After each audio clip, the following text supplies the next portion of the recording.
What is Piazzza? It's an online platform for students to get help real fast. Students can ask questions anonymously, and collectively their classmates and professor can help answer. And this is really meant for times when students are struggling before assignments and projects are due. They don't know who to get help from, late nights, their friends are scattered around the dorm. This is the online place to go, and all your classmates kind of virtually come together as though everyone's in the same physical space. We tried a lot of things over the course of about 8 weeks now, and I wanted to share everything and the results. First, we did put together a YouTube video, a few minutes actually, that highlights the pain point and what Piazzza does and how we differentiate ourselves from forums, mailing lists, so on and so forth.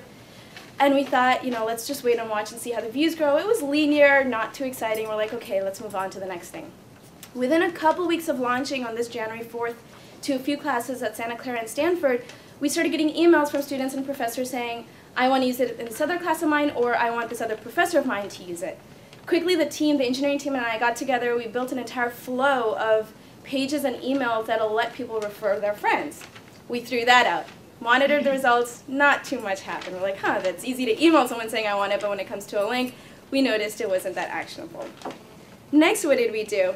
A professor who was using it at Santa Clara has her own blog, and she said I wanted to write a blog post. We're like, sure, that would be amazing to get this sort of PR. Her blog post was supposed to come out Feb 4th. Chance happened, I sat next to Michael Arrington, founder of TechCrunch, on a plane back from LA after meeting my design team. He fell in love with my story and with the startup, and he said, I want to write a blog post on TechCrunch. That came out right about the same time. That came out about the same time that our beta tester at Santa Clara put out a blog post. So they could, and TechCrunch could actually refer a link saying, positive comments so far from professors actually using it. Our team and I are like, okay guys, we need to quickly fix up our landing page. The same night before TechCrunch article was going to come out, we changed our landing page. We added quickly support where people could drop in an email address and a message to us. Overnight, we had about 100 beta account requests. In a week, we had about 400. And we're like, okay, what do? We can only roll out to about 20 or so classes. Our team's tiny right now. And so we're like, let's have them do work for us. Kind of inspiration from the bone marrow donor campaign.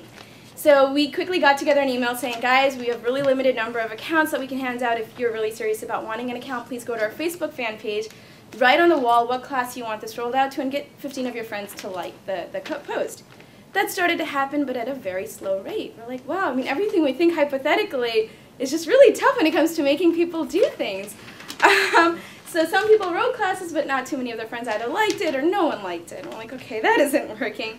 But what I did do after that is everyone who dropped in their email addresses, depending on how genuine their message to us seemed, I actually got back personally to many people through emails instead of phone calls, and that led to a lot of great relations that I built. We rolled out to a number of more classes across the world now.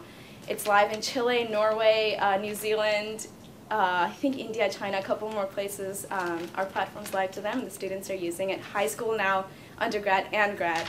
We're still only live to about 20 classes. That's very consciously because we've chosen to limit it. In the end, Tomas put together another great video, very short, that we're now going to use for showing to faculty and students in a very concise way, and we do want to demo that.